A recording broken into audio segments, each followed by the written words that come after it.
Estamos ahora, también lo anunciamos, con Alberto Adriancén.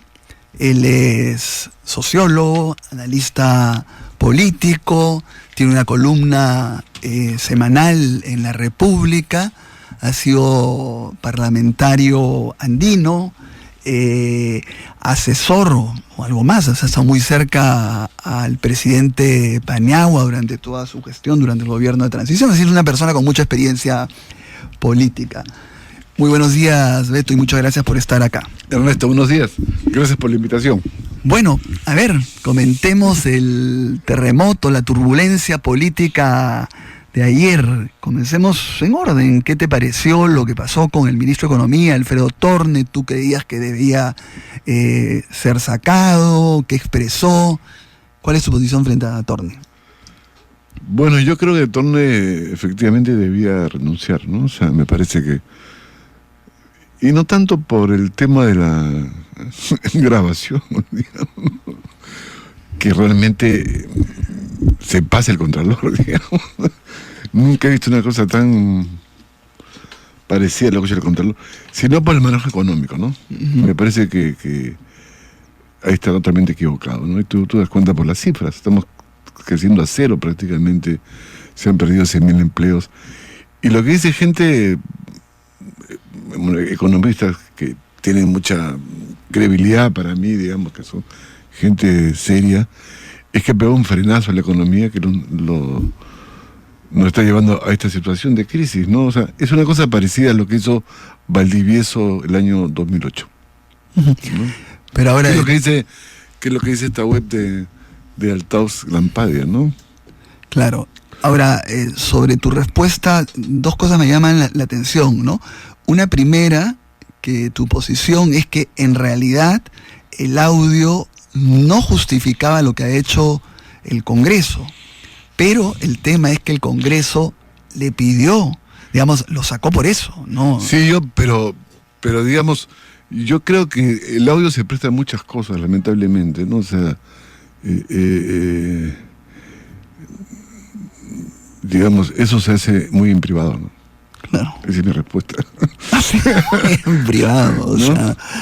Y me parece que yo te voy a contar anécdotas de ese calibre, digamos, ¿no es cierto? O sea, no iguales en el sentido de pedir presupuestos, sino negociar cosas, digamos, ¿no?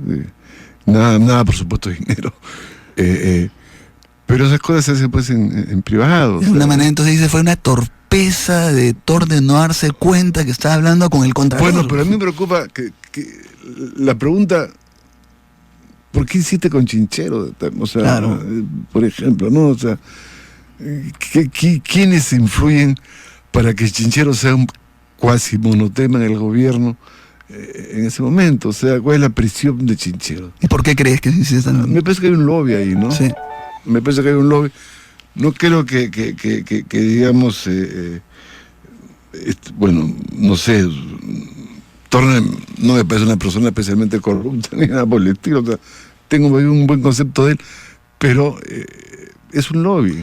Ahora, un lobby que viene desde antes. Por supuesto, pues por supuesto. O sea, ¿cómo es posible que hayan puesto de viceministra de Construcción, de Vivienda, a la viceministra de Transporte, que estuvo metida en el lío de Chincheros? Raro. Sí, ahí hay una lenta reacción o no reacción por parte del gobierno. Yo me temo, puedo hacer una afirmación muy gruesa, ¿no? Es un gobierno bastante lobista, ¿no? Bueno, la acusación que siempre se le hizo a PPK y que debió cuidarse muchísimo, ¿no? Así es.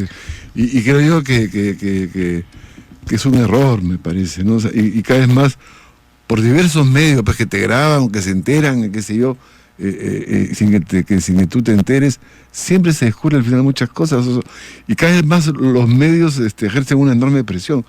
Fíjate el tema de los alimentos, ¿no es cierto? El tema de los alimentos, yo no voy a entrar a la parte técnica, ¿eh? Sí. La ley se aprueba el año 2013, creo, ¿no es cierto? Sí. Ya. Hemos esperado 4 años para que se haga el reglamento, ¿no es cierto? Ya. Ahora, se va a aplicar, se ha promulgado 90 días para que entre en vigencia. Después de que ha sacado un reglamento un protocolo al reglamento, más o menos, ¿no es cierto? Y le das 4 años y medio más para que se adecúen. Francamente, es un negocio, ¿no es cierto? O sea, yo no discuto de las grasas, que uno puede discutir eso, pero tú le das a ese sector como 10 años de gracia, entre broma y broma, ¿no es cierto? O sea, y cuando yo creo que hay que actuar con mucha firmeza. Basta escuchar al representante de la industria, que me parece un patán por momentos, para que te des cuenta de la preocupación que tiene frente a esta reforma, que me parece importante. O sea. Ahora, esto no responde a que efectivamente Kuczynski ganó por una serie de apoyos para que no ganara el fujimorismo, pero que finalmente pues es una persona de derecha, ¿no? Entonces uno podría decir, es normal que trate de hacer un gobierno de derecha donde se incorporan estos intereses. ¿No podría ir también por ahí? Es que yo creo que hay un problema que hay que comenzar a discutir, ¿no es cierto? O sea, PPK gana por la coalición antifujimorista, que es, claro, como dirían los lingüistas, polisémica, tiene varios significados, es una oposición policlasista, ¿no es cierto? Pero yo creo que el tema principal desde mi punto de vista, o sea, no es exactamente el tema democrático, por en esos términos, ¿no? Autoritarismo, democracia, como manejó PPK su campaña al final. El tema son los malestares económicos, es la continuidad de un tipo de economía que cada vez más nos informaliza. O sea, se han perdido 100.000 empleos, se han creado 400.000 empleos informales. El Perú tiene una tasa mayor de informalidad que el Líbano. El Líbano, digamos, es un país que está en guerra, ¿no es cierto? O sea, entonces yo creo que lo que divide y comienza a dividir, ¿no es cierto? Es eso. Y por otro lado, el caso de la corrupción.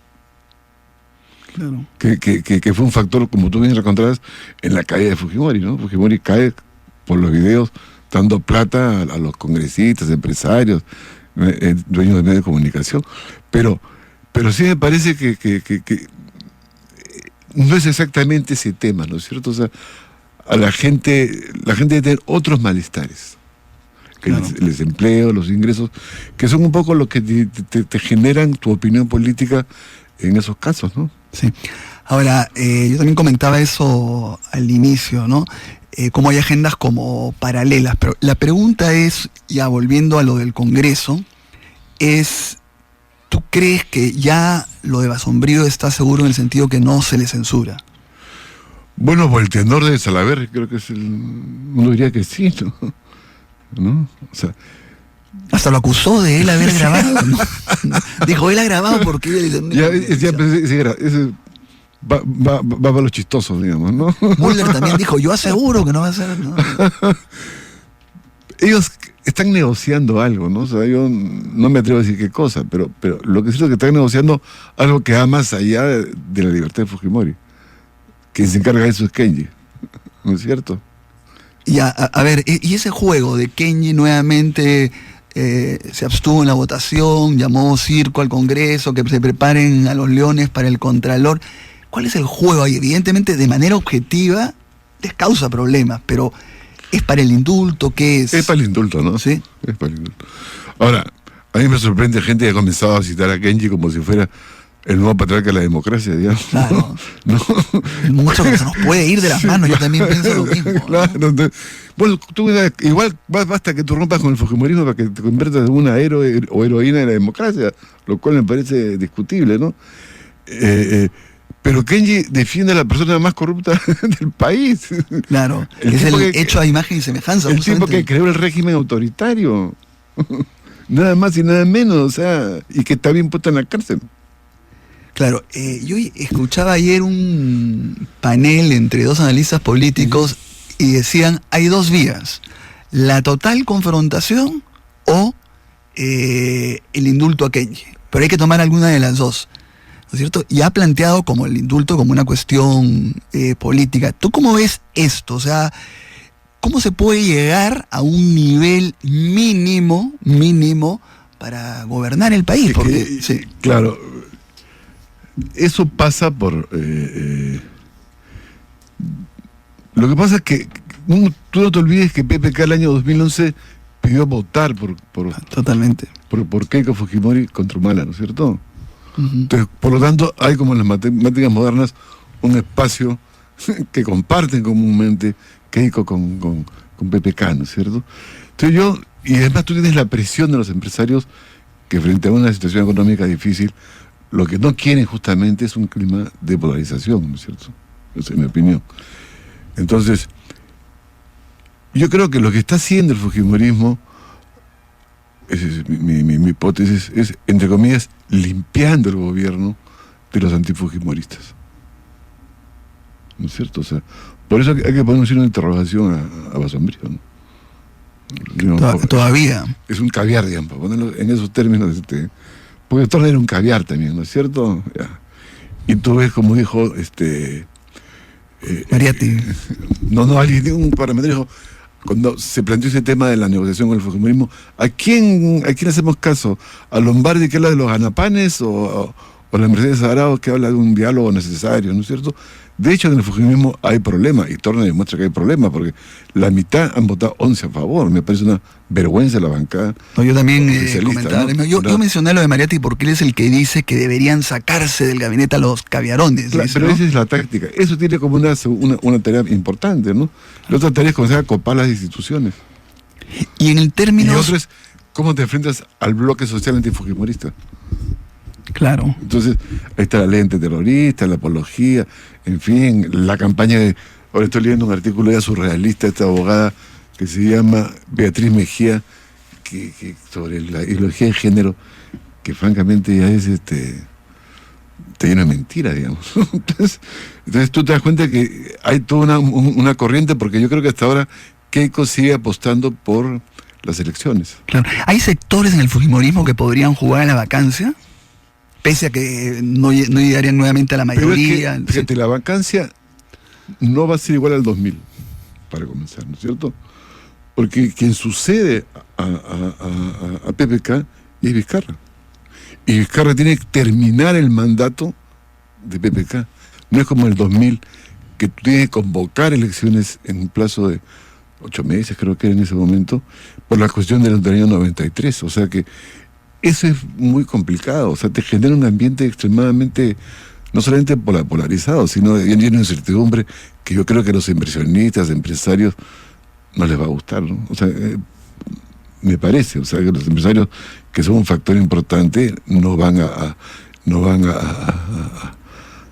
quieren esas cosas, ¿no? Y en segundo lugar, creo que entre los gobiernos hay un sector que no quiere la confrontación, ¿no es cierto? Porque ya basta leer algunos diarios para que te des cuenta que PPK, inclusive me imagino que entre sus propios gobiernos le han dicho, pon la gabinete con voto de confianza por lo de Torne, y no lo ha hecho. Como tampoco lo hizo por el caso de educación, ¿no es cierto? Entonces yo sí creo que por ese lado no va la política, ¿no? Ahora, ¿cómo? Porque de alguna manera hay que establecer relaciones, ¿no es cierto? Así es. ¿Cómo crees tú que se podría...? Bueno, sí, que hagan pues un programa en serio uh-huh, de la reconstrucción, de todas estas cosas, ¿no? Y que busquen una agenda común en el Parlamento. Eso me parece que es central. O sea, no existe una agenda común. O sea, en el Parlamento, desde que yo trabajé en el Parlamento 7 años, no hay agenda común. O sea, no. Claro, pero si estamos pensando que hay un espíritu obstruccionista por sí mismo, así hay una agenda común, no la van a respetar, van a estar aprovechando al siguiente ministro, golpeando. Pero, sí. Pero está bien, pero la pregunta es, o tú descubres tus cartas en el juego de la política y dices, bueno, el fujimorismo me quiere copar, quiere sacar, como conversamos, quiere sacar el caviarismo, y por tanto yo apelo en la confrontación, no al Congreso, porque realmente el Congreso sabe por dónde va a caminar, sino apelo por aquellos que votaron contra Keiko Fujimori, y replanteo los temas, ¿no es cierto? Pero eso supone pues un liderazgo político muy fuerte, grandes decisiones. O sea, llevar al país a una especie de crisis que te lleve a nuevas elecciones del Parlamento, por ejemplo, ¿no? Pero eso no lo veo en el espíritu de PPK. Claro, en algo se mostró, por ejemplo, cuando hubo una buena reacción ante lo del Huayco subió, tomó buenas medidas, entonces el fujimorismo no pudo... Pero es que Huayco tiene que ver con cosas, entre comillas, de la naturaleza. Claro. Pero digamos, podría ser... Claro, o sea, podría ser es que tú te puedes poner de acuerdo por el tema de una enfermedad de una persona, son casi actos de misericordia, entre comillas, digamos, que además que le compete al Estado hacerlo eso. Pero los otros temas que son políticos, económicos. Entonces yo creo que lo que busca el Fujimori es comenzar a desgastar el gobierno, porque además, perdóname para terminar, pues es que estás apurado, sabe que el gobierno se mete cada vez solo. Entonces, ¿para qué va a participar de un gobierno que finalmente se mete cada vez solo? Salvo que lo pase a controlar. Claro. ¿No? Lamentablemente, no es que yo esté apurado, sino que el espacio se termina, pero en realidad hay muchos temas. No hemos conversado sobre la izquierda, por ejemplo, con Beto Dirancén, pero será motivo para que vuelva pronto al programa. La izquierda está en una crisis. Eso no es novedad, no, pero, lamentablemente. Pero hay que reconocer lo que tengo una crisis. Es como el psicoanálisis, pero ¿cierto? Si no aceptas tu problema, no lo puedes administrar. Perfecto.